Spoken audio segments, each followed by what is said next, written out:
ሰላም ጤና ይስጥልን ውድ የአሮማ ሚዲያ ቤተሰቦቻችን የሰዓቱን ዜናዎች እንደሚከተለው እናቀርባለን። አብራችሁን ቆዩ። የአሜሪካዋ ካሊፎርኒያ ግዛት ዶናልድ ትራምፕ የጣሉትን ታሪፍ በመቃወም ክስ መሰረተች። ከአሜሪካ ግዛቶች ሁሉ ከፍተኛ ኢኮኖሚ የምታንቀሳቅሰው እንዲሁም የግዙፍ ፋብሪካና እርሻዎች መገኛ የሆነችው የካሊፎርኒያ ግዛት የዶናልድ ትራምፕን ታሪፍ በመቃወም ክስ መሰረተች። የካሊፎርኒያ ግዛት አስተዳዳሪ ጋቪን ኒውሶም የፕሬዝዳንት ዶናልድ ትራምፕ ታሪፍን በመቃወም ክስ መመስረታቸውን ይፋ አድርገዋል። ዶናልድ ትራምፕ በዓለም አቀፍ ሀገራት ላይ የጣሉትን ታሪፍ በመቃወም ለመጀመሪያ ጊዜ የተመሰረተው የግዛቲቱ ክስ ትራምፕ ይህንን ፕሬዝዳንታዊ ትዕዛዝ ለማስተላለፍ የተጠቀሙትን ሕግ ተቃውሟል። ካሊፎርኒያ ከየትኛውም የአሜሪካ ግዛቶች በመቅደም በዓለም አምስተኛዋ ግዙፍ ኢኮኖሚ ያላት ግዛት ነች። በግዛቲቱ ውስጥ ግዙፍ የማኑፋክቸሪንግ ኩባንያና ሰፋፊ እርሻዎች ይገኛሉ።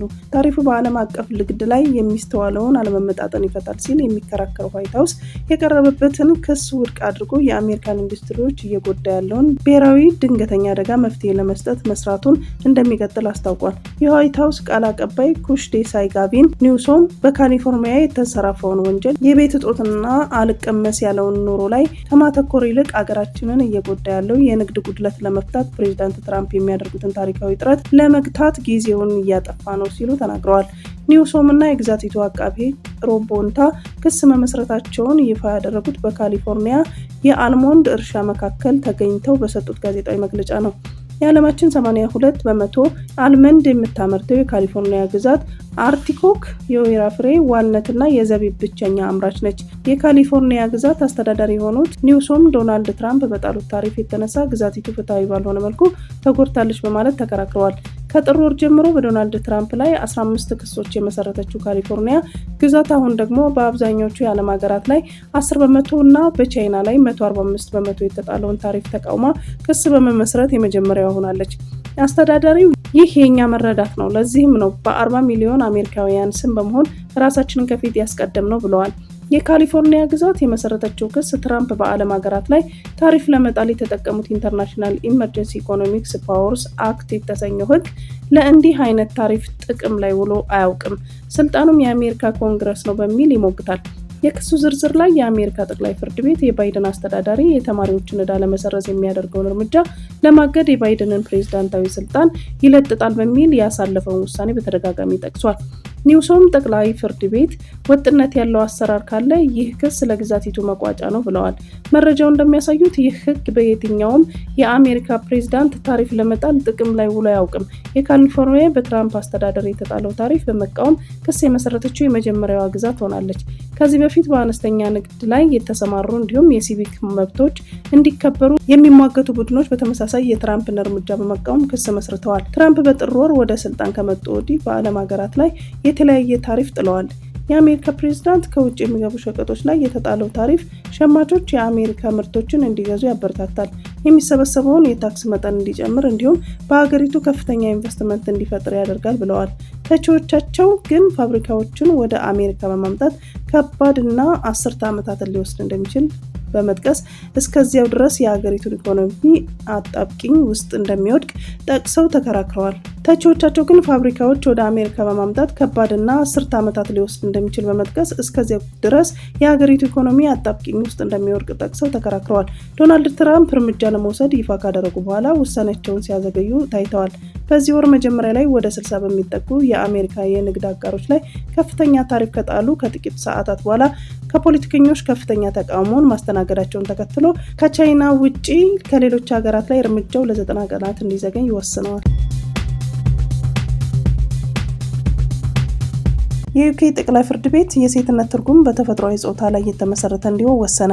የዩናይትድ ኪንግደም ጠቅላይ ፍርድ ቤት ዳኞች የሴቶች እኩልነት በተመለከቱ ሕጎች ላይ ሴት የሚለው ክፍል የሚመለከት በተፈጥሯዊ ጾታ ሴት የሆኑ ሰዎችን ነው ሲሉ በሙሉ ድምጽ ወሰኑ። ይህ የፍርድ ቤቱ ውሳኔ ረጅም ጊዜ ለፈጀውና ጾታን መሰረት ያደረጉ መብቶች በስኮትላንድ፣ እንግሊዝና ዌልስ የሚኖራቸውን አፈጻጸም በተመለከተ ትልቅ አንድምታ ሊያመጣ የሚችለውን የሕግ ክርክር የቋጭ ነው። የፍርድ ቤቱ ውሳኔ ፎር ዊሜን ስኮትላንድ የተሰኘው ተሟጋጅ ቡድን ያቀረበውን መከራከሪያ የሚደግፍ ነው። ተሟጋች ቡድን የስኮትላንድ መንግስትን በመክሰስ ጉዳዩን ወደ ፍርድ ቤት ያመጣው ጾታን መሰረት ያደረጉ ክልከላዎችን መተግበር ያለባቸው በውልደት ሴት ለሆኑ ሰዎች ብቻ እንደሆነ በመከራከር ነው። ዳኛ ሎርድ ሆች የፍርድ ቤቱን ውሳኔ አንድ ወገን በሌላኛው የተቀናጀ ድል ተደርጎ እንዳይወሰድ ያሳሰቡ ሲሆን ህጉ አሁንም ቢሆን ጾታቸውን የቀየሩ ሰዎች ላይ መድሎ እንዳይፈጸም ከለላ እንደሚሰጥ አጽንኦት ሰጥቷል። የስኮትላንድ መንግስት የጾታ ማረጋገጫ ምስክር ወረቀት ያላቸው ጾታቸውን የቀየሩ ሰዎች በተፈጥሮ ሴት ለሆኑ ሴቶች የሚሰጠው ከለላ ተጠቃሚ መሆን እንደሚችል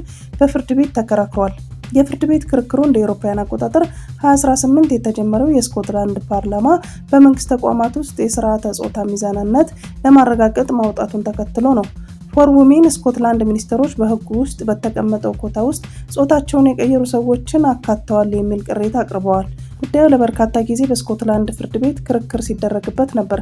በ2022 በስኮትላንድ የተደረገው የመጨረሻ ክርክር ላይ የጾታ ትርጓሜ በተፈጥሯዊ ወይም በውልደት የሚገኝ ጾታ እንደማይገድብ በመወሰን የሀገሪቱ መንግስት አሸንፎ ነበር። የዩናይትድ ኪንግደም ጠቅላይ ፍርድ ቤት በጉዳዩ ላይ ውሳኔ እንዳያሳልፍ አቤቱታ የቀረበለት እንደ አውሮፓውያን አቆጣጠር 2010 የወጣውንና የመላው ብሪታንያን የሚተገብረው የእኩልነት ህግ በተመለከተ ተገቢውን የህግ ትርጓሜ እንዲሰጥ ነበር። ዳኛው ሆጂ ዋናው ጥያቄ ሴትና ጾታ የሚሉ ቃል በህጉ ላይ እንዴት ተተረጎሙ የሚለውን እንደነበረ ተናግረዋል። የጠቅላይ ፍርድ ቤቱ ዳኛ የዚህን ፍርድ ቤት የጋራ ውሳኔ በ2010 የእኩልነት ህግ ላይ የሚገኙ ሴትና ጾታ የሚሉ ቃላት የሚያመለክቱ ተፈጥሯዊ ሴትና ተፈጥሯዊ ጾታን ነው ሲሉ ውሳኔውን አስታውቀዋል። ነገር ግን ይህንን ውሳኔ በህብረተሰባችን ውስጥ የሚገኙ አንድ ወይም ሌሎች ቡድኖች በሌሎች ኪሳራ ላይ የተቀናጁ ድል ተደርጎ እንዳይወሰድ እንመክራለን ብለዋል። ዳኛውም አክለው ህጉን ጾታቸውን ለቀየሩ ሰዎች ከለላ የሚሰጠው ጾታ መቀየር ጥበቃ ያለው መግለጫ ስለመሆኑ ብቻ ሳይሆን ያገኙትን ጾታ መሰረት በማድረግ ከሚፈጸም ማንኛውም ቀጥተኛና ተዘዋዋሪ መድሎ እንዲሁም ጥቃት ጭምር ነው በማለት ተናግረዋል። የስኮትላንድ መንግስት በመክሰስ ጉዳዩን ወደ ፍርድ ቤት ያመጡ ተሟጋቾች ከውሳኔ በኋላ ተቃቅፈው ደስታቸውን ሲገልጹ በርካቶቹም ሲያነቡ ታይተዋል። የስኮትላንድ መንግስት በመክሰስ ጉዳዩን ወደ ፍርድ ቤት ያመጡ ተሟጋቾች ከውሳኔ በኋላ ተቃቅፈው ደስታቸውን ሲገልጹ በርካቶቹ ሲያነቡ ታይተዋል። የእኩልነት ህጉ ጾታና ጾታን ቅየራን ጨምሮ በተለያዩ የሰው ልጆች መገለጫዎች ላይ መድሎ እንዳይፈጸም ከለላ ይሰጣል። በለንደን የሚገኙ የኢትዮጵያ ፍርድ ቤት ዳኞች በህጉ ላይ ጾታ የሚለውን ቃል በተመለከተ ውሳኔ እንዳያሳልፉ የተጠየቁ የቃሉ ፍች ተፈጥሯዊ ጾታ ወይስ ህጋዊ ነው የሚለውን እንዲበይኑ ነበር። ህጋዊ የሚባለው እንደ አውሮፓውያን አቆጣጠር 2004 በወጣው የጾታ እውቅና ህግ መሰረት ጾታው የምስክር ወረቀት ያለው ነው። የስኮትላንድ መንግስት በ2004 በወጣው ህግ መሰረት ሰዎች ጾታቸውን ሲቀይሩ የሚያገኙት እውቅና ለሁሉም ጉዳይ የሚሰራ መሆኑን በመጥቀስ ተከራክሯል። ፎር ዊሜን ስኮትላንድ የተባለው ተሟጋች ቡድን ደግሞ ወንድና ሴት የሚሉት ቃላት መተርጎም ያለባቸው በመሰረታዊ ግንዛቤ እንደሆነ የሚከራከሩ ሲሆን ጾታ የማይለውጥ ተፈጥሯዊ ሁኔታ እንደሆነ ለፍርድ ቤቱ ተናግረዋል። የተሟጋች ቡድን መስራች ሱዛን ስሚዝ ከውሳኔው በኋላ ከፍርድ ቤቱ ወጥተው ባደረጉት ንግግር ዛሬ ዳኞች ጉዳዩን በተመለከተ እኛ ሁሌም የምናምንበትን ነገር ሴቶች በተፈጥሯዊ ጾታ ከለላ እንዳላቸው ተናግረዋል ብለዋል። ጾታ እውነት ነው። አሁንም ሴቶች ለሴቶች ተብሎ በተዘጋጁና የሴቶች በሆኑ አገልግሎቶችና ቦታዎች ላይ ደህንነት ይሰማቸዋል። ለዚህ ውሳኔም ጠቅላይ ፍርድ ቤቱ እጅጉን እናመሰግናለን ሲሉም ተደምጠዋል። የስኮትላንድ ተቀዳሚ ሚኒስትር ጆን ስዊኒ የስኮትላንድ መንግስት ውሳኔውን እንደተቀበለው በማህበራዊ ሚዲያ ገጻቸው በጻፉት መልእክት አስታውቀዋል። ጾታቸውን የቀየሩ ሰዎች ግን ውሳኔያቸውን ባገኙት ጾታ መድሎ እንዳይደርስባቸው የሚያደርገውን የከለላ የሚሸረሽር እንደሆነ አስጠንቅቀዋል። ስኮቲቭ ትራንስ የተባለው ጾታቸውን የቀየሩ ሰዎች መብት ተሟጋች ስራ አስኪያጅ ቪክ ቫለንቲን በፍርድ ቤት ውሳኔ መደንገጣቸውን ገልጸዋል። ውሳኔው ህጉ የጾታ ማረጋገጫ ምስክር ወረቀት ያላቸውን ጾታቸውን የቀየሩ ወንዶችና ሴቶች በተመለከተ ለ20 ዓመታት የነበረውን ግንዛቤ የሚቀለብስ ነው ብለዋል። ይህ ውሳኔ ጾታቸውን የቀየሩ ሰዎች ከሴቶችና ከወንዶች ቦታ እና አገልግሎቶች ሊገለሉ የሚችሉባቸው ጊዜያት እንደሚኖሩ የሚጠቁም ይመስላል ሲሉ አክለዋል። ቻይና በአደንዛዥ እጽ ወንጀል 4 ካናዳውያን በሞት ቀጣች። በዚህ ዓመት መጀመሪያ ላይ 4 ካናዳውያን በቻይና ውስጥ ከአደንዛዥ እጽ ጋር በተያያዙ ክስ መገደላቸውን የካናዳ ባለስልጣን አረጋገጡ። የካናዳ የውጭ ጉዳይ ሚኒስትር ሜናሊ ጆሊ እንደተናገሩት ሁሉም ጥምር ዜግነት ያላቸው ሲሆኑ ጉዳዩን ለወራት በቅርበት ሲከታተሉ ቆይተዋል። የቀድሞው ጠቅላይ ሚኒስትር ጀስቲን ትሩዶን ጨምሮ ከሌሎች ባለስልጣን ጋር ቅጣቱን ለማስቆም እንደተሞከረም ለቢቢሲ ተናግረዋል። በካናዳ የሚገኘው የቻይና ኤምባሲ ቃል አቀባይ ኦቶዋ በበኩላቸው ከዓመታት ውጥረት በኋላ በአገሮቹ መካከል ያለውን ግንኙነት እየቀነሰ እንደሄደ ኃላፊነት የጎደላቸው አስተያየቶች እንዲቆሙ አሳስበዋል። ኤምባሲው ቤጂንግ የካናዳ ዜጎችን መብትና ጥቅም ሙሉ በሙሉ ረጋግጣለች ያለው ሲሆን ካናዳም የቻይና ሉዓላዊነት እንድታከብርም አሳስቧል። የቻይና ውጭ ጉዳይ ሚኒስቴር በህጉ መሰረት እርምጃ መውሰዱን ገልጿል። ለወንጀላቸውም ጠንካራና በቂ ማስረጃ አለ ብለዋል። የካናዳ የውጭ ጉዳይ ሚኒስትር ሜላኒ ጆሊ ለጋዜጠኞች በሰጡት መግለጫ የተገደሉት 4 ሰዎች የቻይናና የካናዳ ዜጎች ናቸው። ግድያቸው ከአደንዛዥ እጽ ክስ ጋር የተያያዘ ነው ብለዋል። በቻይናና በካናዳ ላይ የተፈጸመው የሞት ቅጣት አጥብቀን እናወግዛለን ሲሉም አክለዋል። ካናዳውያን ደህንነታቸው የተጠበቀ መሆኑን ለማረጋገጥ በቻይና ላይ ጫና ማሳደር ምን ያህል አስፈላጊ እንደሆነ አረጋግጠናል ብለዋል። በቻይና ውስጥ ምን ያህል ሌሎች ካናዳውያን የሞት ቅጣት እንደሚጠብቃቸው ግልጽ መረጃውን በሚስጥር እንዲይዙ ከቤተሰቦቻቸው ጥያቄ እንደቀረበላቸው ጠቅሰዋል። አምነስቲ ኢንተርናሽናል ባወጣው መረጃ ቤጂንግ በየዓመቱ በሺዎች የሚቆጠሩ ሰዎች በሞት ቅጣት እንደምትቀጣ አስታውቋል። ቻይና ከአደንዛዥ እጽ ከሙስናና ከስለላ ጋር በተያያዙ ወንጀሎች ላይ የሞት ቅጣት የምትፈጽም ቢሆን በውጭ ሀገር ዜጎች ላይ የሞት ቅጣት ስትፈጽም ግን እምብዛም አይታይም። ሰብአዊ መብት ተሟጋች ድርጅቶች ቻይና በዓለም ላይ ከፍተኛ የሞት ፍርድ ከሚፈጽምባቸው ሀገሮች አንዷ ነች ብሎ ያምናል።